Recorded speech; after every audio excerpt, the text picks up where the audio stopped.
안녕하세요. 저는 온라인 기업 설명회를 사회를 맡은 두산 로보틱스 IR 담당 심혜정입니다. 그럼 지금부터 두산 로보틱스 온라인 기업 설명회를 시작하겠습니다.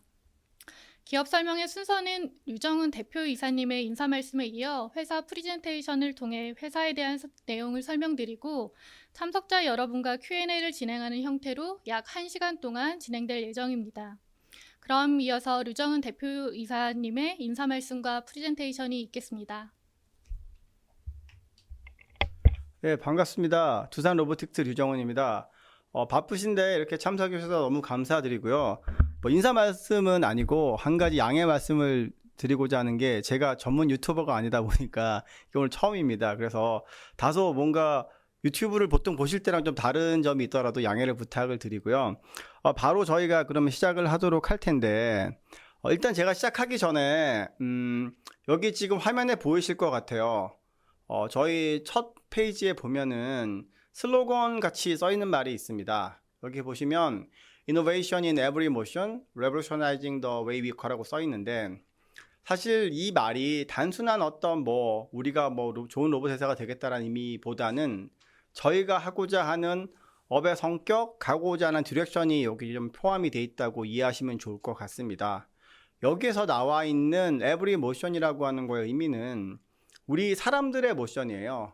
어떤 다른 모션이 아니고 사람이 하고 있는 모션에서 저희가 어떤 이노버티브한 어프로치를 통해서 실제 저희가 뭔가 일하는 방식을 바꾸겠다는 얘기는 뭐냐면은, 인류가 지금 직면한 가장 큰 문제인 노동력 부족, 레이버 쇼티지에 대한 문제를 해결해 보겠다, 그런 의미가 좀 담겨 있으니까 이 저희의 디렉션을 잘 이해하시고 다음으로 넘어가시다 보면 왜 저희가 이런 활동을 하고 있는지 조금 더 쉽게 이해하실 수가 있을 것 같습니다.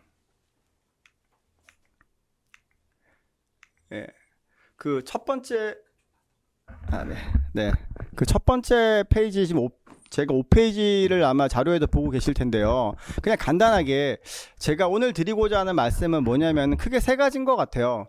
여러분들께서 아직 저희가 현재 플레이하고 있는 코봇이라고 하는 인더스트리를 잘 모르실 것 같아서 마켓 인더스트리에 대한 설명을 조금 드리고, 그리고 그러면 두산 로보틱스는 이 인더스트리에서 경쟁사 대비 어떤 것들을 잘하고 있는지 저희의 어떤 강점들을 말씀을 드리고, 마지막으로는 그렇다고 하면 향후에는 저희는 어떤 식으로 또 발전을 하려고 하는지 저희의 나가고자 하는 방향을 좀 말씀을 드리겠습니다. 마켓에 대해서 말씀을 드리면, 지금 자료를 보시다시피 왼쪽 그 상단에 보시면 과거 5년 동안 협동 로봇이 산업용 로봇 대비해서 훨씬 더 많은 성장을 보였다는 걸 알 수가 있습니다. 케이거 기준으로 거의 연 16%씩 성장을 했는데, 산업용 로봇은 정체돼 있어요. 근데 여기서 많은 분들이 아직 그럼 협동 로봇과 산업용 로봇의 차이를 잘 모르시는 분들도 계시는 것 같아요. 그래서 제가 차이를 잠깐 먼저 설명을 좀 드리겠습니다. 자, 7페이지로 가시면 로봇이 나와 있는데 좀 비슷하게 생겼습니다. 하지만 산업용 로봇이 훨씬 더 사이즈도 크고요. 그러면은 차이가 뭐냐면, 일단 산업용 로봇은 사람이 할 수 없는 일을 하게끔 고안된 로봇이에요. 그 말이 뭐냐면, 사람이 하기 힘든 일들, 엄청나게 사람의 페이로드를 넘어가는 것들, 500kg, 1000kg짜리를 번쩍번쩍 들거나 사람이 할 수 없는 속도로 엄청나게 빠른 속도로 움직이게끔 하는, 그렇게 설계가 돼 있어서 여기에 산업 로봇의 특징은 뭐냐면, 일단 위험합니다. 그래서 사람이 접근할 수가 없고요. 그래서 케이지가 쳐져 있거나 펜스가 쳐져야 되고요. 또 하나는 무겁습니다. 아무래도 고중량을 들다 보니까 무거워서 스테이셔너리, 그러니까 머물러 있을 수밖에 없어요. 그래서 모빌리티도 어렵고 그냥 공장에 설치되어 있는 기계 장치라고 보시면 될 것 같고요. 협동 로봇은 좀 달라요. 왜냐하면 협동 로봇의 가장 큰 특징은 안전하기 때문에 펜스나 어떤 케이지 필요 없이 사람 옆에서 바로 일을 할 수가 있습니다. 그리고 또 하나의 특징은 매우 가벼워요. 가볍다는 특징이 뭐냐면, 가볍기 때문에 이동이 가능합니다. 그래서 AMR 위에 탑재를 하게 되면 이동하면서 쓸 수도 있고요. 마지막 특징은 조작 용이성인데, 쉽게 쓸 수 있다는 얘기를 떠나서 소프트웨어의 인게이지먼트가 엄청나게 높습니다. 한 40% 제가 보기엔 들어가는 것 같은데, 그러다 보니까 조금 쉽게 말씀드리면 협동 로봇과 산업용 로봇의 차이는, 제가 만약에 비유를 들자면 산업용 로봇은 그 유선 전화기라고 생각을 할 수 있고요. 협동 로봇은 스마트폰이라고 생각하시면 될 것 같아요. 어차피 둘 다 기본적인 기능은 모션, 전화를 건다, 전화를 뭐 주고받는다는 기능이 있지만 협동 로봇은 거기에 부가해서 이동이 가능하고 모빌리티가 가능하고 거기에 다양한 기능들이 추가가 돼서 소프트웨어 결합을 통해서 뭐 비전이라던가 센서라던가 AMR이 탑재되면서 뭐 다양한 기능을 쓸 수 있게끔 되는 측면에서 약간 스마트폰에 더 가깝다고 생각을 할 수가 있고요. 그렇다면 강점은 뭐냐면 협동 로봇은 공장에 머물러 있는 로봇이 아니다. 공장을 벗어나서 확장성, 여기서 뭐 전문 서비스, 개인 서비스인데 궁극적으로는 저희 집에까지도 갈 수 있고 사람이 할 수 있는 모든 모션들을 할 수 있다고 보시면 됩니다. 그래서 뭐 병원에도 가고 뭐 건설 현장에도 가고 농장에도 가고 어디든지 갈 수 있다라고 말씀을 드릴 수가 있는데 그게 큰 차이예요. 오른쪽 그래프를 보시면 아까 기억하실지 모르겠지만 과거 5년 동안에는 한 16% 정도로 성장을 했는데 전문가들이 보기에 향후 넥스트 한 7년에서 10년 정도에는 35.1%로 과거 5년 성장보다도 더블 이상으로 성장할 것으로 보고 있습니다. 그 주요한 이유 자체가 제가 말씀드린 것처럼 높은 확장성 때문에 공장 밖에서 엄청나게 수요가 많아질 것이다 라고 보고 있습니다. 그렇다고 하면 제가 다음은 9페이지로 한번 가시면 네. 그러면 이런 협동 로봇 시장이 유망한 거에 대해서는 여러분들이 다 이제 이해하셨을 것 같은데 어떤 플레이어가 있는지 제가 좀 말씀을 드릴게요. 제가 먼저 서두의 중국 시장을 제외한 이유는 실제 협동 로봇의 메이저 마켓은 서유럽이나 북미입니다. 그리고 중국 로컬 마켓에 플레이하고 있는 또 로봇 업체들도 대부분 중국 업체는 로컬에서만 움직이고 있기 때문에 실질적인 마켓셔에 의미하기에는 좀 논외로하는 게 더 적합하다고 판단이 돼서 저희가 제외를 했고요. 일단 마켓에서는 유니버셜 로봇이 1등, 파누기 2등, 3등이 TM, 뭐 제가 작년 기준으로 말씀드리면 두산이 4위 정도로 보실 수가 있습니다. 그 유니버셜 로봇은 잘 모르시는 분도 계실 텐데 협동 로봇이라고 하는 섹터를 제일 먼저 만든 업체예요. 덴마크에 있는 업체이고 2008년도에 첫 제품을 출시했으니까 저희가 2010년도에 냈으니까 저희보다 한 10년 정도 앞서 있는 회사입니다. 그리고 파누그는 뭐 잘 아시겠죠. 뭐 세계적인 그 산업용 로봇의 자이언트 같은 회사이고요. 테크맨은 대만 회사입니다. 대만 회사인데 일단 오른쪽 그래프 한번 보실까요? 4개 회사를 비교를 했을 때 과거 5년의 가장 빠른 성장률은 저희 두산 로보틱스가 보여주고 있고요. 46.1%로 테크맨 같은 경우에는 3위이긴 하지만 성장률이 5.4%로 어찌 보면 1위인 유니버셜 로봇보다도 훨씬 성장이 더딘 걸 알 수가 있습니다. 여기 이제 보면 이제 저희는 시장에서 들리는 얘기는 테크맨의 뭐 테크니컬한 문제, 그 다음에 뭐 품질에 대한 문제들 때문에 고객들한테 웰컴을 받지 못하고 있는 상황이고요. 근데 그럼에도 불구하고 마켓쉐어가 어느 정도 나오는 이유는 테크맨의 모회사가 대만에 있는 반도체 회사인데 회사에서 캡티브로 쓰는 물량이 꽤 많다라고 저희가 알고 있고 또 하나는 그 일본에 있는 옴론사가 TM에 한 10% 정도 지분 출자를 했습니다. 그래서 일부는 옴론 브랜드를 달고 옴론 채널을 통해서 팔고 있는데 옴론에서 소화할 수 있는 기본적인 캡티브 물량이 있어서 그래서 옴론과 그 모회사 캡티브를 제외하고 나면 실질적으로는 존재감이 별로 없다라고 저희가 시장에서 얘기를 듣고 있고 궁극적으로는 이 시장에서는 유니버셜 로봇, 파눅, 두산 3강 체제로 열심히 싸우고 있다라고 제가 말씀드릴 수가 있을 것 같습니다. 자, 그러면 시장에 대해서는 어느 정도 이해를 하셨을 것 같고요. 그렇다면 어떻게 차별화가 되는가? 그러니까 두산 로보틱스는 왜 뭐 빠른 시간에 글로벌 탑3가 되었고 또 심지어 저희가 싸우고 있는 경쟁사 대비 어떤 장점이 있는지에 대해서 좀 설명을 드리겠습니다. 크게 제가 한 3가지 정도를 말씀드릴 수가 있을 것 같아요. 당연히 로봇 회사이기 때문에 첫 번째는 테크놀로지입니다. 기술적으로 저희가 우수할 수밖에 없는 이유를 하드웨어, 소프트웨어, 그 다음에 저희가 양산, 제조 역량까지 3가지를 좀 말씀을 드리고 싶고요. 두 번째는 글로벌 프레젠스인데 빠른 시간 내에 저희가 글로벌하게 어느 정도 자리를 잡았던 이유가 뭐 다양한 인더스트리를 가리지 않고 글로벌 그 탑 브랜드들한테 인정을 받을 수 있었던 사업화 역량, 뭐 두산 그 그룹의 어떤 후광 효과도 있었지만 저희의 과거에 이런 그 글로벌 비즈니스에 대한 경험치를 최대한 활용을 해서 빨리 저희가 침투할 수 있었다라고 하는 것들이 또 저희의 강점이고요. 마지막으로는 이 시장은 아직 이제 머추어티가 머추어 됐거나 세츄레인 시장이 아니에요. 아직도 페네트레이션 레이트이 매우 낮은 아주 고속으로 성장하는 시장이다 보니까 주어진 시장에서 서로 스틸 쉐어하는 게 아니고 새로운 시장을 만들어 나가는 디맨드 크리에이트 하는 시장이라고 보시는 게 맞을 것 같아요. 그러다 보니까 매일같이 새로운 고객을 아니면 새로운 고객군이 생기고 있습니다. 그래서 공장 밖에서 새롭게 고객을 만드는 데 대해서는 저희가 리더십을 가지고 있어요. 글로벌리 가장 앞서 있는데 그런 부분들에 대해서 제가 조금 더 상세하게 말씀을 드리겠습니다. 첫 번째 기술인데요. 제가 아까 서두에 말씀드렸던 거 기억하실지 모르겠지만 저희는 그냥 로봇 중에 하나의 원오브 로봇 탑 브랜드가 되겠다, 로봇 코봇에서 1등이 되겠다가 아니고 사람이 하는 모션에 대해서 솔루션을 제공해 주겠다. 그 얘기는 뭐냐면 지금 현재 대부분 공장에서 쓰고 있는 모션을 넘어서서 공장 밖에서 심지어 집에까지 가가지고 우리 아이들하고 같이 로봇이 일을 할 수도 있는데, 그렇다고 하면 코봇한테 가장 중요한 덕목 아니면 요구되는 어떤 역량은 안전성입니다.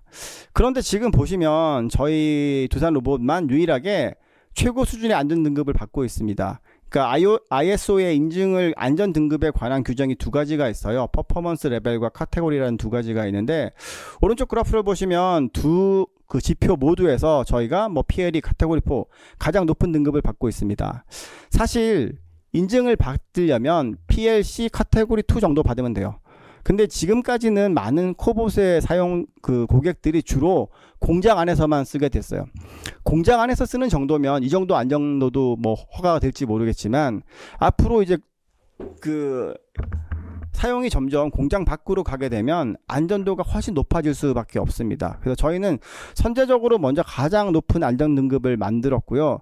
또 한편으로는 두산그룹의 철학과도 연결이 돼 있는데, 저희가 하는 비즈니스는 대부분 사람들을 즐겁게 만들어주는 딜라이트풀 라이프를 만들어주는 걸 지향을 하고 있는데, 안전하지 못한 로봇이 과연 사람을 기쁘게 해줄 수 있을 것인가에 대한 고민들도 함께 들어가 있습니다. 그래서 단순히 시간과 어떤 노력을 더 투자하면 이 등급을 받을 수 있는 게 아니고, 이 등급을 받기 위해서는 여러 가지 테스트도 거쳐야 되고, 또 이제 안전을 더 잘하게 하기 위해서 보강 설계 같은 것들이 필요하기 때문에 매우 높은 수준의 테크니컬한 어떤 기술력이 포함이 됩니다. 그래서 저희가 봤을 때는 아마 경쟁사, 특히 유니버셜 로봇이나 테크맨, 국내 업체들도 저희보다 한 단계 정도 다 이상 낮은 등급을 보이고 있는데, 저희 등급으로 가려면 최소 2년 정도가 시간이 걸리지 않을까. 이 또한 저희한테는 진입장벽이라고 생각을 합니다. 다음은 정밀 작업 수행 능력인데, 사실 로봇은 사람 팔하고 가장 유사하게끔 하는 게 저희의 목표였어요. 그러면 지금 현재 두 가지 방식, 제가 오늘 기술적인 세션이 아니다 보니까 간단하게 말씀을 드릴게요. 전류 제어 방식과 토크 센서 두 가지 방식이 있습니다. 이게 충돌 감지 방식의 차이인데요. 전류 제어라는 거는 뭐냐면은 전류가 흐르면 전류 값이 변함에 따라서 로케이션을 찾아가지고 거기에 따라 로봇이 반응을 하는 부분입니다. 그러다 보니까 그냥 단순히 위치적으로 반응을 하는 부분이지 상대방의 힘을 느낄 수가 없어요. 그래서 사람이 예를 들어서 사람들은 상대가 힘이 세게 되면 내 힘을 살짝 뺄 수도 있는데, 지금 전류 제어 방식은 전혀 상대방의 힘을 모르기 때문에 그렇게 할 수가 없습니다. 그래서 직선적인 부분에 대해서 어떤 움직임이 많이 지금 사용이 되는데, 이 전류 제어 방식을 택한 로봇 회사가 누구였냐면 유니버셜 로봇이었어요. 사실 유니버셜 로봇을 제가 조금 더 드리면, 유니버셜 로봇은 애초에 저희처럼 어떤 사람들의 노동력 부족에 대한 솔루션을 제공했다가 아니었고, 산업용 로봇 사이에서 니치 마켓이 존재하나 보다. 그래서 산업용 로봇이 큰 로봇이 들어가기 어려운 좁은 공간에서 사람이 옆에서 있으면서 일을 할 수 있게끔 만들어야겠다. 그게 이제 유니버셜 로봇의 어떤 처음의 생각이었고, 여전히 안 바뀐 것 같아요. 그러다 보니까 주로 공장 안에서 쓰고 있습니다. 근데 이제 그럼 공장 안에서 어떤 작업을 쓰냐면, 보통 우리가 픽앤플레이스라고 얘기하는데, 간단한 소물들을 잡아서 놓는다거나, 아니면 인스펙션. 사실 사람이 여기 탁자 밑에를 약간 보려면 어렵잖아요. 그거를 이제 로봇 팔로 이렇게 보는 인스펙션, 이런 간단한 동작들에 대해서 로봇을 사용을 했었어요. 근데 그런 동작에 대해서는 전류 제어 방식으로 충분합니다. 하지만 사람이 그런 것만 하고 있는 건 아니거든요. 그러니까 토크 센서 방식은 상대방의 힘을 알기 때문에 상대방의 힘이 강하거나 할 때는 내 힘을 빼가지고 상대의 힘에 맞춰가지고 제 움직임을 찾아가는 방법입니다. 하나 비근한 예로, 이게 또 방송이다 보니까 제가 회사 이름을 말씀드리지는 않을게요. 뭐 여러분 좋아하시는 되게 유명한 P로 시작하는 어떤 스포츠카 회사가 있으면 그 회사 차가 곡선이 돼 있다 보니까 그 회사를 뭔가 이렇게 폴리싱을 한다, 차를 이렇게 부드럽게 한다고 했을 경우에는 그 작업을 했을 때 만약에 전류 제어 방식으로 하게 되면은 스크래치가 나게 되어 있습니다. 근데 토크 센서는 상대방의 힘을 느끼면서 제가 부드럽게 할 수 있기 때문에 폴리싱을 잘 할 수 있겠죠. 그게 이제 저희 로봇이 거기 들어 작업을 하고 있는 이유 중에 하나인데, 그만큼 여기서도 기술력 차이가 나는 부분이고요. 다음 페이지에서 제가 설명을 좀 추가로 드리면, 자, 저희가 협동 로봇 업체 중에서는 비교적 후발주자에 속하고 유니버셜 로봇보다는 10년 정도가 늦었어요. 그런데 모델 수를 보시면 저희는 13개 모델이 있고 유니버셜 로봇은 5개 모델밖에 없습니다. 이 이유가 뭐냐면 제가 말씀드린 것처럼 유니버셜 로봇은 처음부터 공장 안에서 니치 플레이를 지향을 했다. 그러다 보니까 지금 5개도 충분한 거죠. 하이 페이로드도 없는 상태고. 근데 저희는 처음부터 지향한 게 사람이 할 수 있는 모든 노동력에 대한 솔루션 제공하겠다기 때문에 작은 것부터 큰 것까지, 그 다음에 뭐 센서가 필요 없는 것부터 있는 것까지. 그래서 제가 여기 모델에 대해서 조금 설명을 더 드리면, 여기 숫자가 4개씩 나와 있는데 여러분들 만약에 보시면 뭐 E05, 09이다. 그러면 첫 번째 두 글자는 페이로드가 얼마나 무거운 걸 들 수 있느냐. 그래서 맥스 페이로드가 5kg다. 그러면 05고요. 두 번째 투 디지트의 얘기는 내가 팔을 얼마나 멀리 뻗을 수 있느냐. 여기가 이제 09이다. 그러면 0.9m다. 그래서 뭐 5kg를 들 수 있고 0.9m를 뻗을 수 있는 팔이다 라고 보시면 될 것 같아요. 보통 사람의 팔이 할 수 있는 범위는 얼마나 무거운 걸 드느냐, 얼마나 멀리 뻗을 수 있느냐인데, 사람이 들 수 있는 맥스 페이로드는 보통 저희가 25kg 정도라고 얘기를 합니다.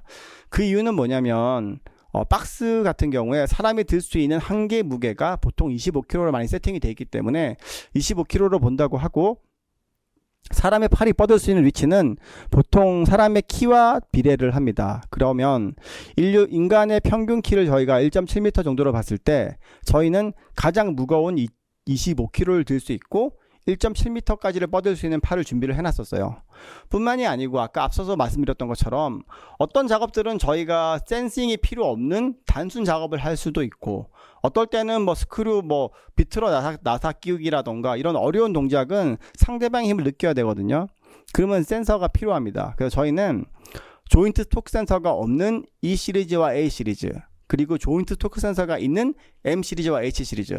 그러니까 시장에서 사람들이 필요한 모든 동작에 대해서 대응을 다 하고 있다.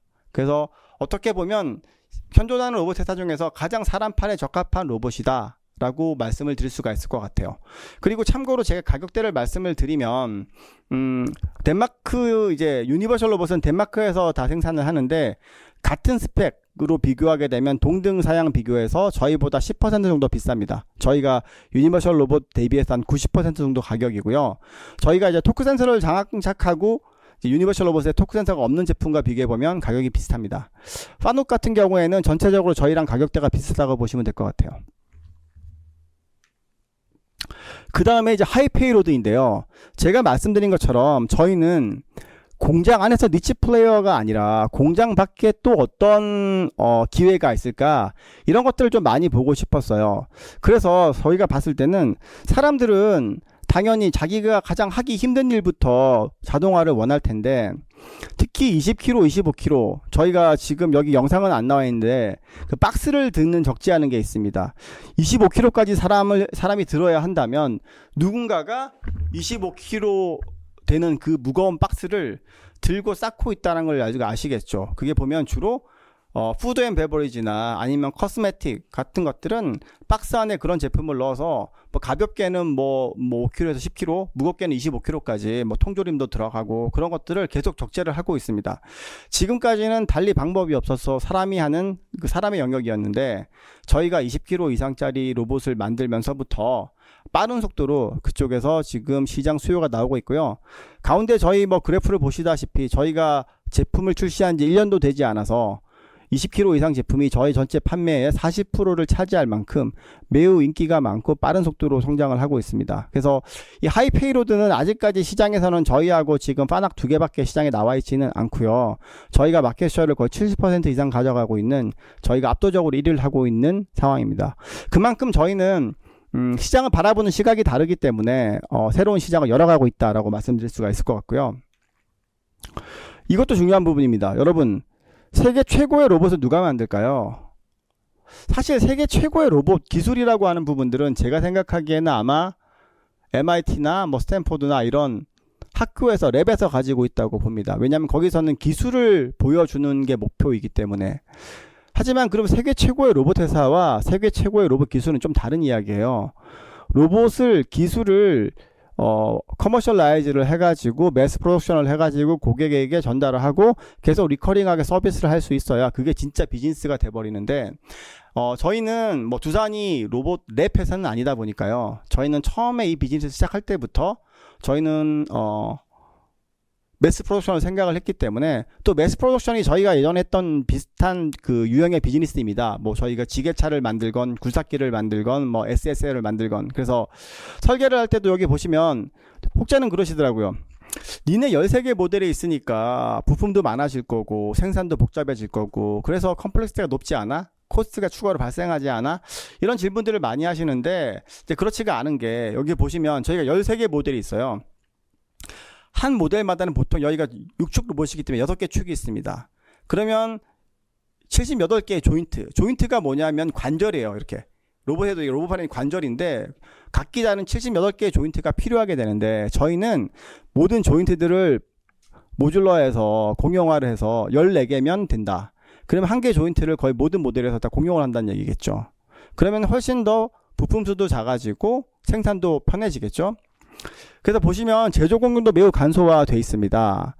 저희가 지금 현재 캐파가 지금 원시프트 기준으로 저희가 공장에서 2200대, 외주에서 900대, 총 한 3100대 정도의 캐파를 갖고 있는데, 향후 3년 내에 저희가 3배 이상 올려야 돼요. 그런데 거기에 소요되는 금액이 350억이 채 되지 않습니다. 매우 적은 금액이 들어가고요. 더 놀라운 거는 캐파를 3배를 늘리는데 저희가 퍼실리티를 추가로 하는데 걸리는 시간이 6개월이 채 들지 않습니다.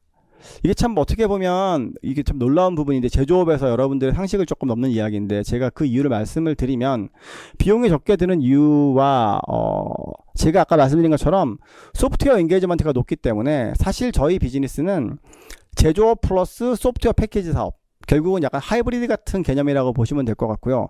왜 공장이라고 하는 퍼실리티를 넓히는데, 제가 공장이라는 말도 좀 쓰기가 조금 약간 다르다고 생각하는 이유가, 왜 캐파를 늘리는데 작은 시간과 적은 돈이 드느냐, 그 이유는 뭐냐면 협동로봇의 특징이에요. 아까 말씀드린 것처럼 저희는 사람이랑 되게 비슷해요. 25kg를 드는 로봇의 무게가 75kg밖에 되지 않습니다. 그러면 로봇을 핸들링 하는데 무거운 중량의 뭐 크레인 같은 게 필요 없어요. 그리고 아무리 뻗어도 지금 1.7m, 2m가 된다고 하더라도 사람하고 똑같거든요. 사람 키하고. 사람 팔을 뻗으면 더 높겠죠. 기존에 있는 모든 건물들에 대해서 저희 로봇이 별도의 어떤 조치 없이 다 들어갈 수 있다는 얘기예요.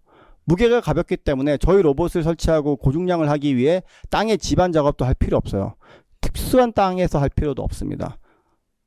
그냥 여러 건물들에 있는 기존 건물들에서 뭐 고층 건물에도 들어갈 수 있어요. 그러니까 얼마나 편한 뭐 그런 비즈니스라고 뭐 생각할 수가 있겠죠. 그래서 되게 매우 좀 다른 비즈니스다라고 말씀을 드릴 수가 있고요.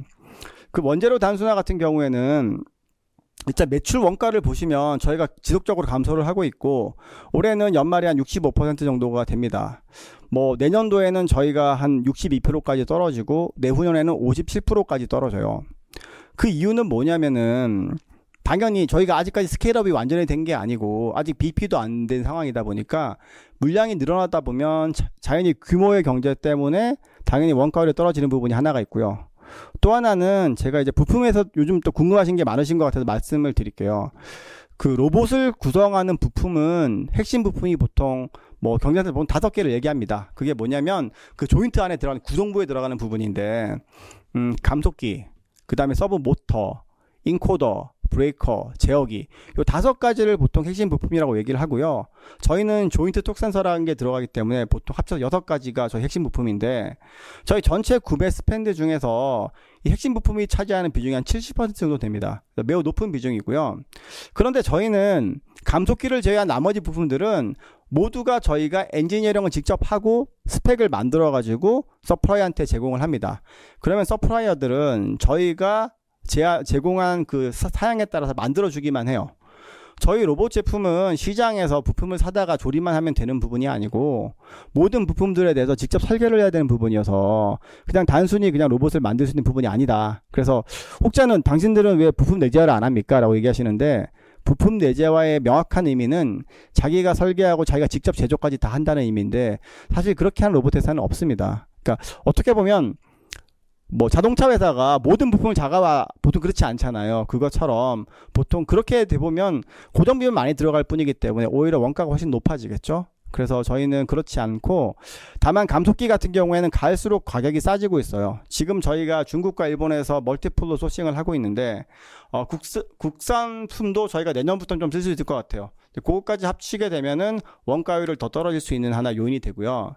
그래서 결과 궁극적으로 지금은 저희가 아직 BP가 도달하지 않아서 공원익률, 그러니까 컨트리뷰션 마진 기준으로 저희가 한 40% 이상을 지금 뭐 누리고 있습니다. 매우 높은 뭐 수익률이라고 보고 있고요. BP는 아마 내년도에 도달할 것 같고 2025년 내후년부터는 노멀라이즈가 된 첫 해가 될 것 같습니다. 그렇게 되면은 이제 오퍼레이팅 캐시플로우도 이제 파지티브로 돌아서고 영업이익률 자체가 내후년부터는 21%가 예상이 될 만큼 뭐 제가 마지막으로 드리고 싶은 이 장표에서는 매우 수익성 높은 프로피터블한 비즈니스다라고 말씀을 드릴 수 있을 것 같습니다. 그 다음에 사용자 편의성은 제가 짧게만 말씀드릴게요. 여기 있는 이지 커넥팅, 이지 티칭, 이지 프로그래밍 아마 여러분들 뭐 다른 코봇 회사들 많이 만나볼지도 모르는데 대부분 다 얘기할 거예요. 이거는 산업용 로봇 대비해서 코봇이 가지는 장점인데 사실 저희는 그 어떤 코봇 회사들보다 이 분야에서 더 뛰어나지만 뒤에 더 중요한 게 있기 때문에 제가 그냥 요건 생략을 하고 그냥 저희가 더 뛰어나다라고만 생각하시면 될 것 같고요. 뒤에 좀 더 중요한 말씀 드리겠습니다. 소프트웨어입니다. 소프트웨어가 중요한데 왜 중요한지를 제가 좀 간략하게 설명을 드릴게요. 로봇은 전통적으로 오래됐어요. 특히 산업용 로봇부터 시작을 했기 때문에 산업용 로봇은 기계공학이 베이스가 되고 메카트로닉스, 모션에 대해서 연구하는 부분입니다. 그러다 보니까 소프트웨어라고 하는 부분은 서브로 들어갔어요. 오랫동안. 지금 현재 뭐 로봇의 최고 회사라고 하는 ABB라든가 아니면 뭐 파나기라든가 다 마찬가지입니다. 리드 엔지니어는 다 기계공학 베이스 부분이고요. 뭐 예전에 자동차 회사에서 기계공학이 메인이고 뭐 전자공학이 서브가 됐던 것처럼 여전히 로봇도 그런데 저희는 이걸 좀 바꾸고 싶었어요. 왜냐하면 저희는 레거시가 없다 보니까 로봇이 활성화가 되고 좀 더 많이 쓰려면 확장성이 있어야 되는데 그러려면 로봇의 소프트웨어가 좀 더 확장성이 있어야 되겠다. 그래서 저희는 몇 년 전에 아무도 하지 않던 시도를 하게 됩니다. 편견을 깨고 저희가 스마트폰을 만드던 소프트웨어 엔지니어들을 저희가 초빙을 해와서 소프트웨어 엔지니어한테 주문을 했어요. 로봇에 대한 소프트웨어에 대한 헤게모니를 여러분들께 드릴 테니까 여러분들이 소프트웨어 스트럭처를 스마트폰처럼 만들어 보세요 라고 얘기를 했었어요. 엄청난 변화고 엄청난 새로운 시도인데 그랬더니 결과물이 어떻게 나왔냐면 저희 로봇의 소프트웨어는 스마트폰처럼 스트럭처가 되고 모듈러 베이스라고 얘기를 하죠. 스마트폰의 장점이 뭐냐면 여러분들 여러 가지 앱을 동시에 그냥 작동을 하더라도 뭔가 하나 앱이 추가될 때마다 갑자기 다른 것들이 동작이 멈춘다거나 버그가 생기지 않아요. 매우 인디펜던트하게 잘 작동이 되는데 로봇도 마찬가지입니다. 로봇의 새로운 어떤 소프트웨어가 부가가 됐을 때 동작에 영향을 주면 안 돼요. 근데 과거에는 대부분의 로봇 회사들이 그냥 로봇의 모션에 중점을 두다 보니까 이렇게 새로운 소프트웨어가 들어왔을 때 연결하기가 쉽지 않게끔 돼 있습니다. 그 하나를 추가하기 위해서 모든 이전에 있는 코드들을 다 따가지고 로그를 분석을 해야 되는데, 저희는 스트럭처가 돼 있다 보니까 각 모듈에서 각각 별도의 미드웨어가 있어요. 거기서 API를 연결하게 되면은 어떤 새로운, 예를 들어 비전이라던가 뭐 센서라던가 아니면 AI 칩이 들어온다고 하더라도 나머지 작동에 영향을 주지 않게 되는 거죠. 이지2 인터페이스가 되는 가장 좋은 형태의 소프트웨어 스트럭처가 만들어졌고, 저희는 한 걸음 더 나아가지고, 자, 협동 로봇이 확산이 되려면 결국은 모든 사람들이 플러그 앤 플레이, 로봇에 대한 이해 없이도 쉽게 사용을 해야 된다. 스마트폰이 저희가 확산된 이유가 뭐냐면은, 여러분 아시다시피 스마트폰 우리가 뭐 배워서 하는 거 아니잖아요. 자, 제가 오늘 여러분들 참석하신 여러분들 뭐 한테 다 선물로 로봇 한 대씩 선물로 드려도 아마 사용을 못 하실 거예요. 뭐 코딩도 해야 되고 모션 어떻게 티칭도 해야 되고. 하지만 스마트폰 한 대씩 선물 드리면 너무 좋아하실 거예요. 바로 쓰실 거니까. 마찬가지로 협동 로봇도 그렇게 할 수 있어요. 모션이라고 하는 것들은 우리의 스마트폰에 들어온 애플리케이션과 거의 똑같은 거예요. 예를 들어서 치킨이라고 하는, 치킨을 튀기는 앱을 갖다가 깔아가지고 그걸 누르면 치킨을 튀겨주는 게, 그게 모션에서 불가능한 건 아니거든요. 그래서 저희가 그게 가능한 하나의 플랫폼이라고 하는 어떤 소프트웨어 다트 스위트라는 걸 만들어 놨고요. 이제 시작에 불과합니다. 저희가 새로운 에코시스템을 처음 만드는 어떤 선구자적인 입장인 거고, 사실 파퓰레이션을 놓고 보면 아직까지 스마트폰 대비해 가지고는 너무나 뭐 미약한 정도의 수준이다 보니까, 시간이 많아지게 되면 저희가 결국은 애플에서 애플 앱스토어처럼 누군가가 뭐 한국에 있는 사람이 뭐 튀김기를 하는 걸 기능을 만들었어요. 그래서 그걸 올려놓으면 미국에서 비슷한 튀김을 하는 사람들이 굳이 별도의 뭐 코딩이나 이런 거 필요 없이 그걸 그대로 따쓰면 되겠죠. 물론 마지막 파이널 터치에서 조금의 차이는 변화를 줘야 되겠지만, 대부분의 비슷한 모션들은 별다른 코딩이나 이런 것들이 없이 할 수 있으니까 서로에게 유익하게 되는 겁니다. 마켓플레이스로도 나올 수 있는데, 저희가 가장 세계에서 먼저 이런 걸 만들었다. 그래서 저희 소프트웨어가 얼마나 강한지 다른 회사들하고는 아예 월등하게 지금 2단계 이상 차이가 난다라는 걸 좀 말씀을 드릴 수가 있을 것 같아요. 그 다음에 이제 글로벌 네트워크인데, 사실 제가 이걸 좀 넣자라고 얘기했던 부분은, 한국에 있는 사실 로봇 회사들도 최근에 많이 좀 생겼는데 아직까지 해외에 저희 존재감이 거의 전무하다고 볼 수 있는데, 저희는 뭐 조그만 회사에서 시작한 게 아니라 두산그룹의 자회사이고 글로벌 비즈니스를 워낙 많이 해오던 데라서 유럽, 북미 등등 해서 벌써 채널이 많이 있고요. 뭐 여러분 좀 말씀드리면, 협동 로봇은 메이저 시장이 유럽과 북미입니다. 왜 그러냐면 레이버 코스트가 비쌀수록 상용자가 매우 높아요. 그래야지 이 협동 로봇 쓰면 ROI가 빨리 나오니까. 그래서 유럽과 북미가 가장 높을 수밖에 없고요. 제가 보기에는 GDP가 한 5만 불은 넘어야 쉽게 쓸 수 있을 것 같아요. 참고로 여러분들, 로봇을 제가 뭐 치킨을 튀기는 로봇을 제가 뭐 하나 공급을 했는데, 고객이 그 로봇을 지금 현재 그걸 쓰려면 로봇에다가 치킨을 튀기는 자기에 있는 튀김기와 연동하는 뭐 소프트웨어 비용이라든가, 안 그러면 HMI 화면에다 연동하는 것들 등등, 우리가 보통 시스템 인테그레이션이라고 얘기하는데, 그 비용을 포함하게 되면 보통 제가 3천만 원의 로봇을 줘도 고객은 또 3천만 원을 지급을 해야 돼요. 6천만 원인데 우리나라 인당 GDP가 작년에 연말 기준 3만 5천 불이 좀 안 됩니다. 그러면은 고객들, 우리나라 입장에서는 거의 2년 정도가 페이백이, ROI가 하려면 페이백이 2년이 나오는데, 미국은 작년에 인당 GDP가 8만 불 정도 되거든요. 1년도 채 안 나오는 거죠. 그것처럼 메이저 시장은 북미나 유럽이 될 수밖에 없고요.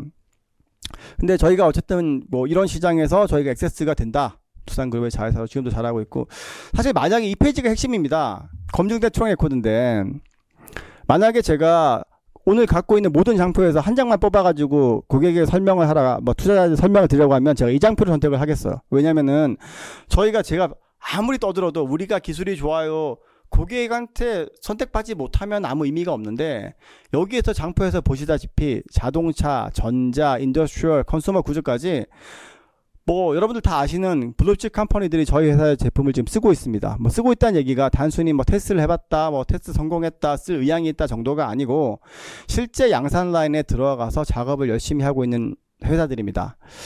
더 좋은 건 뭐냐면, 여기에 있는 회사가 다가 아니라는 거. 훨씬 더 큰 회사들이 많은데, 회사들이 이런 게 있어요. 자기 회사가 퍼블릭리 오픈되는 데서 자기 회사 이름을 쓰지 말아달라. 왜냐하면 자기네 어떤 장비에 그거와 또한 비밀일 수가 있기 때문에 제가 차마 뭐 글로벌 최고의 뭐 자동차 회사들이나 안 그러면은 뭐 글로벌 최고의 어떤 뭐 과자 회사라든가 초콜릿 회사 이런 것들을 쓸 수가 없었어요. 예, 뭐 그런 말씀을 제가 드릴 수는 없고 여하튼 뭐 페레로샤라든가 밀카라든가 여러 가지 초콜릿 뭐 몬델레이즈에 들어가는 뭐 이런 여러 가지 과자 맛있는 과자들이 저희 로봇이 들어가서 만들고 있다라고 말씀을 드릴 수가 있고요. 그래서 저희는 이미 이런 글로벌 탑티어 회사들 특히 뭐 제조업에 대해서 뭐 대명사 같은 도요타 공장에 들어가서 열심히 쓰고 있다. 이것만 봐도 얼마나 저희가 저희 제품의 어떤 하드웨어 그다음에 저희가 매스 프로덕션 역량 그다음에 소프트웨어 역량이 검증이 됐다라고 볼 수가 있을 것 같고요. 다음은 두산그룹의 어떤 후광 효과입니다. 사실 만약에 앞에 여러분 이런 회사에 제가 만약에 두산 로보틱스가 아니라 뭐 류정훈 로보틱스다. 그랬다면 제가 저기 도요타나 야마하나 아니면은 뭐 카길 같은 데 가가지고 뭐 문이라도 열 수 있었을까요? 절대로 불가능하겠죠. 당연히 두산이라고 하는 브랜드에 대한 신뢰도 그리고 두산이라고 하는 그 어떤 안정성 이런 것들 때문에 저희가 일단 뭐 문을 열고 들어갈 수가 있었고 저희가 성공적으로 넣을 수 있었던 것 같아요. 그래서 두산그룹의 후광 효과는 뭐 아주 큰 부분이었고요. 또 하나는 뭐냐면 저희 제품이 하드웨어나 이런 거 적으로 되게 강하고 내구성 좋고 고장 잘 안 나고 품질 좋다라는 평을 자꾸 받고 있어요. 그 이유가 뭐냐면 저희가 제품을 출시하기 전에 저희 시스터 회사들에 미리 넣어가지고 프리테스트를 다 거쳤고요.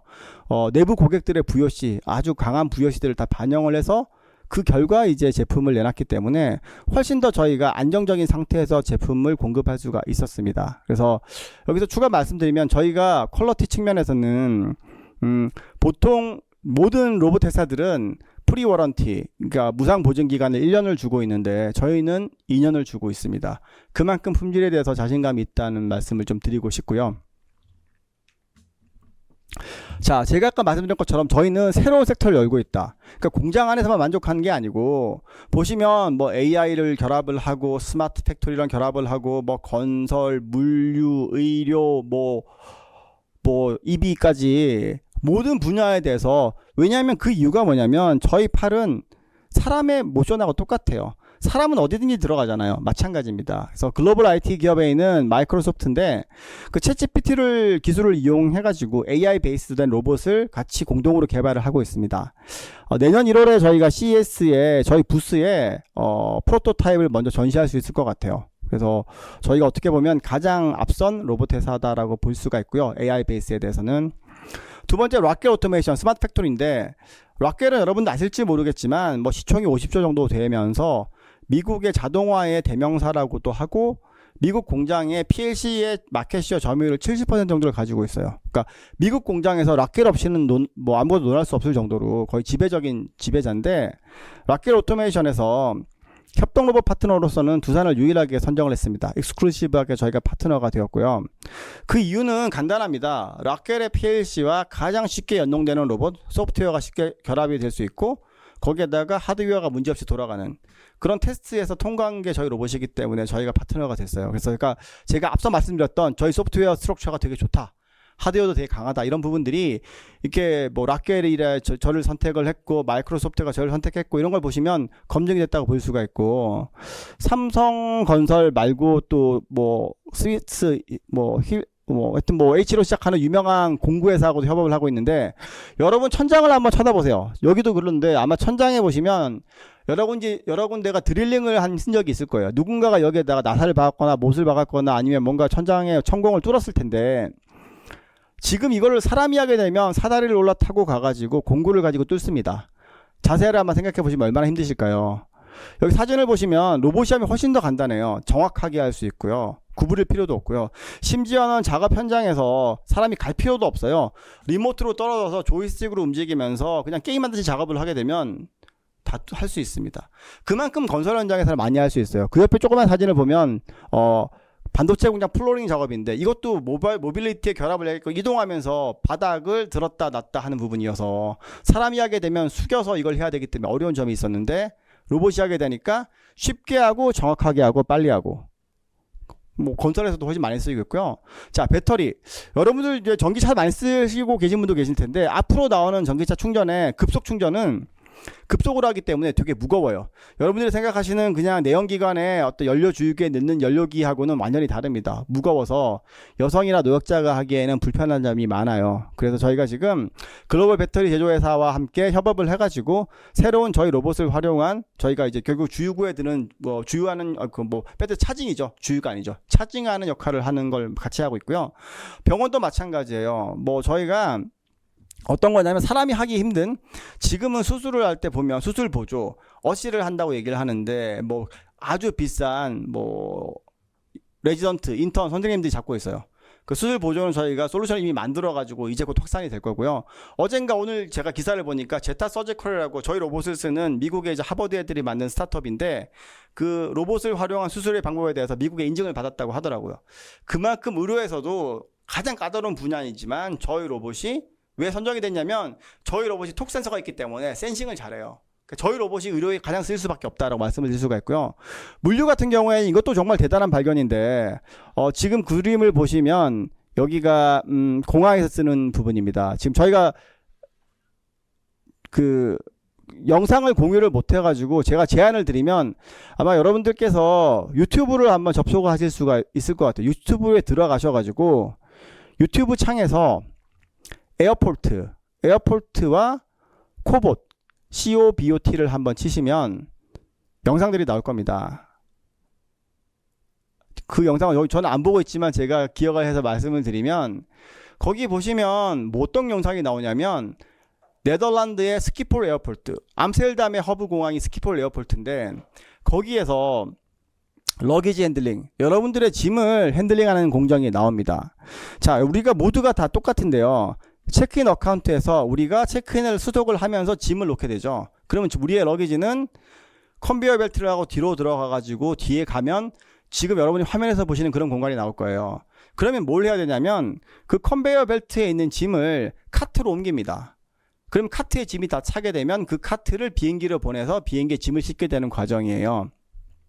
마찬가지로 비행기가 도착하면 카트에 짐을 싣고 그 카트가 와가지고 다시 카트로부터 컨베이어 벨트를 옮겨가지고 여러분들의 배기지 크레인까지 가는 거죠. 지금까지는 그 무거운 거를 다 사람이 했어요. 매뉴얼리 할 수밖에 없었기 때문에 아마 여러분 다 누구든 한번 그런 경험 있으실 거예요. 짐을 찾았는데 내 짐이 뭐 스크래치가 나 있거나 뭐 먼지가 묻어 있거나 힘드니까 사람들이 집어 던지고 해가지고 이렇게 되는 부분이고요. 저희 로봇이 처음으로 스키폴 에어포트에서 이걸 시도를 했고 성공을 했습니다. 그래서 컨베이어 벨트 하나에 필요한 수량이 30대인데 저희가 20대는 이미 발주를 해서 보냈고요. 10대는 10월에 추가로 지금 공급할 예정입니다. 그러면 컨베이어 벨트 하나에 30대가 필요한데 스키폴 에어포트 전체적으로 필요한 수량은 160대라고 합니다. 뭐 스키폴 에어포트도 큰 공항이지만 더 큰 공항인 히드로나 뭐 드골이나 아니면은 뭐 JFK 같은 경우에는 뭐 최대 200대까지 필요하다고 얘기하고 조그만 로컬 공항들은 50대씩 필요하다고 얘기하니까 사실 어떻게 보면 세상에 없던 공장을 벗어난 공항에서 쓰는 이 솔루션 하나만으로도 저 입장에서는 만약에 저 베스트 케이스에 1년에 뭐 1000대 가까이를 볼 수 있을 만큼 어마어마한 발견이겠죠. 그리고 이건 뭐 저희가 이 정도 했다가 아니라 저희 걸 이미 수주를 받았기 때문에 이미 상용화 됐다고 봐야 되는 부분이어서 매우 고무적이고요. 이게 가능했던 거는 뭐냐면 코보리프트라는 회사는 덴마크에 있는 솔루션 프로바이더. 그러니까 여기 로봇에다가 비전을 달아가지고 짐을 찾고 특수한 그 앞찾기 같은 걸 가지고 짐을 이동하고 거기에다가 앞에 도르래 같은 게 있어가지고 이걸 이용해서 페이로드를 좀 올리는 역할을 할 수 있는 소프트웨어 하드웨어 솔루션을 만드는 업체인데 여기가 왜 저희 로봇을 선택했을까요? 여기는 덴마크에 있고 옆집에 가면 유니버셜 로봇도 있는데 이걸 할 수 있는 게 저희 로봇밖에 없기 때문에 저를 선택을 했고요. 아마 이런 부분들이 저희가 새로운 섹터를 열고 하이 페이로드에 저희가 선두가 됐던 어떤 그런 결과물이 되지 않을까 싶습니다. 그래서 아까 말씀드린 것처럼 다양하게 이렇게 큰 공정이나 이런 데 들어가게 되면 최소 이걸 이제 시작부터 해서 공정에 넣는데 1년에서 2년이 소요가 됩니다. 뭐 공항에 들어간 것도 지금 1년 정도 저희가 열심히 작업을 했던 부분이어서 말씀드리면 아까 안전 요소라든가 매스 프로덕션을 만든다거나 소프트웨어 스트럭처를 만든다거나 이렇게 큰 어카운트에 그러니까 모든 로봇이 저희와 경쟁자들은 저희보다 로봇 가지수도 적고 안전도도 낮고 거기에다가 뭐 소프트웨어 스트럭처도 다 결합하기 어렵고 저희 로봇 수준까지 만드는데 최소 기술적으로 2, 3년 정도가 더 지나야지 될 수 있고, 된다고 하더라도 그 다음에 또다시 이런 데 들어가고 테스트해서 성공을 하려면 또 2년이 걸립니다. 그래서 저희가 미니멈 5년 정도 경쟁사 대비 기술적으로 아니면 커머셜적으로 앞서 있다라고 말씀을 드릴 수가 있을 것 같아요. 자, 이제는 제가 마지막으로 우리가 앞으로 어떤 걸 하려고 하느냐. 자, 제가 간단하게 가운데 보시면 저희 이런 거 하고 싶어요. 일론 머스크가 얘기한 건 뭐냐면, 사람이 없으니까 2만 불 이내에 사람 같은 로봇을 만들어 가지고 노동력으로 제공해 주겠다. 너무 거창하죠. 사람들 난리가 났어요. 막 좋아하고. 왜냐면은 저는 공감이 되는 게, 일론 머스크는 가장 중요한 걸 건드렸어요. 사람들에게 지금 현재 솔루션이 없는 노동력 부족이라고 하는 부분에 대해서 내가 솔루션을 제공할 수 있다라고 얘기한 것 때문에 사람들이 열광을 하지만, 그 이후에 제가 로봇 공학과들, 여러분들 잘 아시는 뭐 데니스 원 교수님, 아니면 치타 로봇을 만든 MIT의 뭐 김상배 교수님, 그 다음에 뭐 카네기 멜론의 로봇 공학과 교수님, 뭐 스탠퍼드 교수님, 로봇 공학자들 다 제가 인터뷰를 해봤는데, 그 누구도 10년, 15년에도 그게 불가능하다고 말씀을 하세요. 두 가지인데요. 피저빌리티가 기술적으로 그만큼 안전을 담보하면서 그런 것들이 하기가 어렵다와, 가격적으로 2만 불 밑으로 떨어지기 힘들다라는 얘기였어요. 근데 저희가 생각하기에는 과연 우리가 로봇이 왜 필요할까? 사람처럼 생긴 로봇은 진짜 제가 만약에 로봇이랑 같이 야구하고 축구하고 같이 놀면 친구로서 필요할 수는 있지만, 저희는 로봇을 친구로 하겠다는 게 아니고 로봇한테 일을 시키겠다는 거잖아요. 내가 하기 싫은 일을 시키거나 아니면은 뭐 없어가지고 못하는 일을 시키는 건데, 그러면 로봇은 이동을 하고 사람처럼 볼 수 있고 느낄 수 있고 생각할 수 있고 모션을 하면 되는 거예요. 그 기반 기술은 다 있습니다. 보려면 비전을 달면 되고, 생각하려면 AI 칩을 넣으면 되고, 센서를 넣으면 되고, 이동하려면 모빌리티 달면 돼요. 굳이 이족 로봇이 필요할까? 그래서 프랙티컬하게 저희는 이런 휴머노이드 타입의 로봇을 만드는 게 저희의 가장 큰 목표이고요. 그랬을 경우에 저희 로봇이 액세스할 수 있는 토탈 액세스블 마켓 사이즈가 9 트리리언 달러. 한국 돈으로는 경을 넘어간다고 합니다. 이제 BCG 보스턴 컨설팅 그룹에서 분석한 자료인데요. 그렇다고 하면 지금 페네트레이션 렛은 2%도 안 돼요. 앞으로 저희 앞에 엄청나게 큰 화이트 스페이스가 있는데, 여기에 인컴펀트 리더가 없어요. 저희가 그 역할을 할 수 있을 것 같아요. 왜냐면은 모션은, 사람의 모션과 행동은 아이덴티티가 결국은 팔이 결정할 수밖에 없어요. 나머지 어떤 비전이라던가 AI 회사가 노동력을 제공할 수가 없습니다. 저희가 직업을 할 때도 내가 목수인지 내가 덴티스트인지, 그거는 모든 게 어떻게 알 수 있냐면 저희가 동작을 보고 알 수 있는 거죠. 그 사람에 대해서. 그러면 그건 행동에 대한 부분이기 때문에 결국은 모션 업체가 나머지 기술을 통합할 수밖에 없다. 그래서 저희가 그 역할을 하려고 합니다. 저희가 궁극적으로 하고자 하는 목표는 이런 세상에 없던 이노버티브한 어프로치를 통해 가지고 이렇게 뭐 9 트리리언 US 달러에 되는 시장의 리더가 됐을 때 저희가 얻게 되는 이익은, 뭐 어떤 아웃풋은 뭐 기대하시겠지만, 다들 아시겠지만 뭐 테슬라가 저희 시장보다 훨씬 작은 시장, 아마 저희의 시장의 한 20분의 1밖에 안 되는 시장, 자동차 시장이라는 시장에서 뭔가 이런 걸 보여주면서 시총이 2조에서 시작을 해서 뭐 1000조가 넘어갔었는데, 저희는 훨씬 더 피저블한 시장에서, 더 큰 시장에서 저희가 뭔가를 보여줬을 때 얼마나 저희가 빨리 성장할 수 있을까라고 생각을 하고요.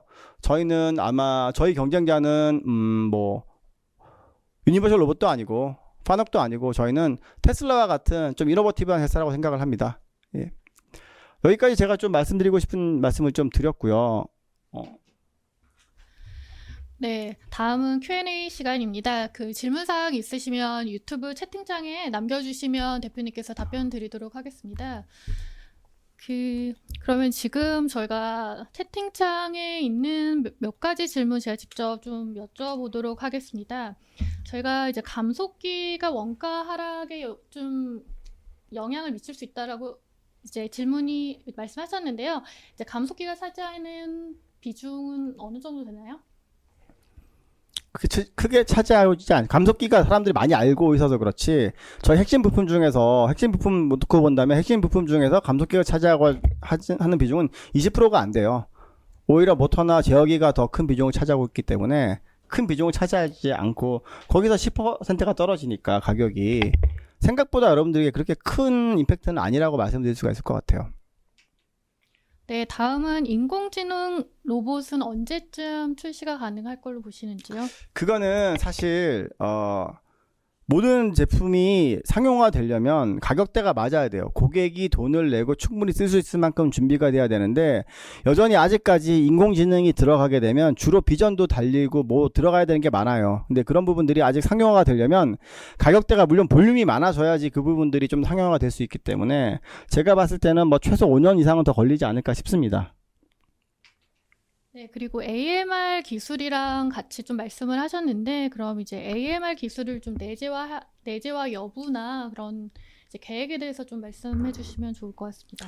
그 AMR을 저희가 하고자 한 얘기는 아니었고요. 아마 저희가 실제로 어떤 검토하는 회사가 있었기 때문에 그 회사에 대한 걸 고민을 하다 보니까 AMR이 들어갔었는데 저희가 필요한 부분은 모빌리티에 대한 기술입니다. 그래서 소프트웨어적으로 모빌리티에 대한 기술이 있어야 저희 모션하고 팔하고 연결할 수가 있기 때문에 뭐 그런 기술들은 지금 저희가 내부적으로 저희가 개발한다고 될 문제는 아닌 것 같아서 시장에서 가장 우수한 뭐 주로 저희는 지금 해외에 있는 유망한 글로벌 탑티어 회사들의 테크놀로지를 검토를 하고 있습니다. 그래서 그런 부분들이 준비를 계속 해왔기 때문에 뭐 빠른 시간 내에 저희가 준비가 되는 대로 뭐 확보할 생각을 가지고 있습니다.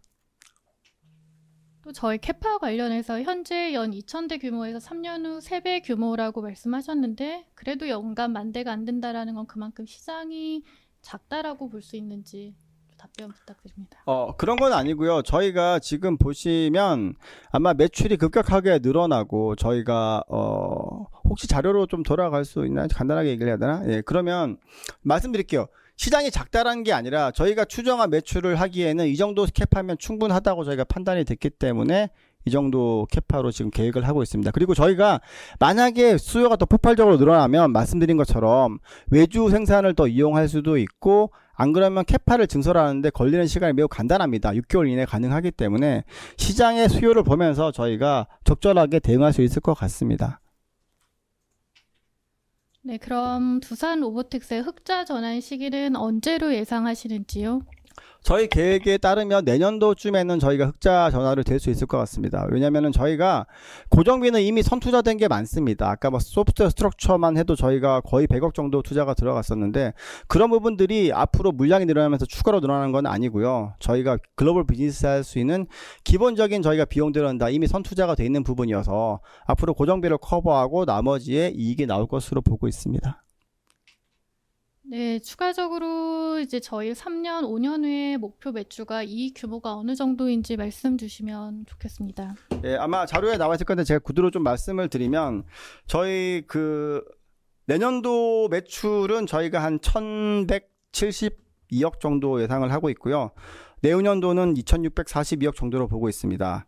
그리고 이익률은 뭐 말씀드린 것처럼 내년도에는 BEP를 돌파하고 난 다음에 한 37억 정도 플러스, 그러니까 약 3% 정도의 영업이익률이고 내후년도에는 544억, 영업이익률 21% 정도로 보고 있습니다.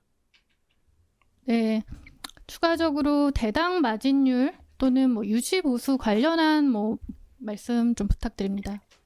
대당 마진율은 조금 차이가 나는데요. 지금 공원이익률로 말씀드릴 수가 있을 것 같은데, 저희가 뭐 A 시리즈 같은 경우에는 뭐 한 20에서 30이 되고, 그 다음에 M 같은 경우에는 30에서 40, H는 뭐 40에서 50 정도 나오기 때문에 평균적으로 약 40 정도가 공원이익률이 나온다고 말씀드릴 수가 있습니다.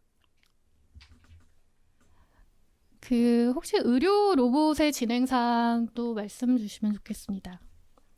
의료는 지금 뭐 연세대학원이 나갔으니까 연세대하고는 저희가 모든 과에 대해서 가능한 부분들은 아이디어는 도출했고요. 그 중에서 우선순위 제일 먼저 할 수 있는 게 재활 치료예요. 뭐냐면 뭐 상지 재활 이런 것처럼 하지 재활 이런 것처럼 다리를 들고 재활 치료는 사람이 그냥 들고 리프트업, 리프트 다운 이런 거기 때문에 간단한 동작으로 할 수가 있어서 거기에 대한 솔루션을 같이 만들고 있고요. 그다음에 이제 저희가 복강경 수술 보조는 지금 마지막 임상 실험이 아니라 무슨 승인을 지금 마지막으로 국내에서 받고 있는 게 있어가지고, 조만간에 이제 또 판매가 많이 될 것 같아요. 프리세일즈는 이미 좀 하고 있는 상황이고요. 미국 같은 경우에는 적어도 한 2년 정도가 지나야지 이제 조금 더 시장에서 판매가 될 수 있을 것 같습니다. 네, 저희 질문이 좀 많은데 시간 관계상 저희 한두 개 정도 질문 주시면 저희가 진행하고 마무리하도록 하겠습니다. 저희 이제 고객사 전방 산업이 다변화되어 있는 것 같은데 특정 산업의 수요가 높은지 말씀 부탁드립니다. 워낙 저희가 다양하게 쓰이는데요. 가장 지금 수요가 많은 건 아까 보여드렸던 뭐 공항 말고 박스를 제가 못 보여드렸는데 박스 핸들링은 주로 F&B에서 많이 쓰이고 있어요. 그래서 식품회사 같은 데서 박스를 핸들링하는 부분에 많이 들어가고요. 또 포장재를 그렇게 마지막에 박스를 팔레타이징 말고 패키징이라고 있습니다. 그러니까 박스를 어디에 트레이에다 올리는 작업도 사람이 만약에 무거운데 그게 보통 패키징이라고 얘기하는데 거기에도 많이 들어가고 있어서 패키징, 팔레타이징이 지금 가장 좀 유망한 사업이고요. 아마 그 다음이 저희가 볼 때는 프라잉이 될 것 같습니다. 튀기는 것도 가장 표준화가 잘 되어 있기 때문에 또 사람이 하기 힘들어서 프라잉, 그 다음이 웰딩, 이 세 가지 공정 정도가 앞으로 더 많이 유망하지 않을까라고 보고 있습니다. 네, 저희가 이제 시간 관계상 이상으로 이제 두산 로보틱스의 기업 설명회를 마치도록 하겠습니다. 제가 추가적으로 궁금하신 사항은 이제 두산 로보틱스 IR 페이지에 안내된 IR 담당자에게 이제 문의 주시면 저희가 추가로 팔로우 드리도록 하겠습니다. 감사합니다. 네, 감사합니다.